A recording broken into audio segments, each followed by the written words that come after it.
Tens of thousands of Israelis gathered in central Tel Aviv on Saturday night to protest plans by Prime Minister Benjamin Netanyahu's new government to overhaul the legal system and weaken the Supreme Court, a step that critics say will destroy the country's democratic system of checks and balances.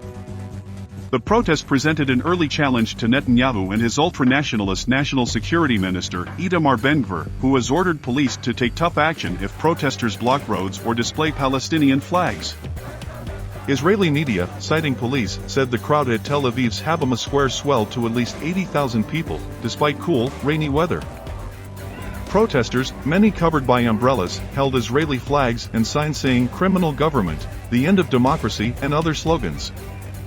They are trying to destroy the checks and balances of the Israeli democracy. This will not work, said Asaf Steinberg, a protester from the Tel Aviv suburb of Herzliya. And we will fight until the very last minute to save the Israeli democracy. No major unrest was reported, though Israeli media said small crowds scuffled with police as they tried to block a Tel Aviv highway. Netanyahu, who is on trial for corruption charges, has made overhauling the country's legal system a centerpiece of his agenda. In office for just over 2 weeks, his government, which is comprised by ultra-Orthodox and far-right nationalist parties, has launched proposals to weaken the Supreme Court by giving Parliament the power to overturn court decisions with a simple majority vote. It also wants to give Parliament control over the appointment of judges and reduce the independence of legal advisors.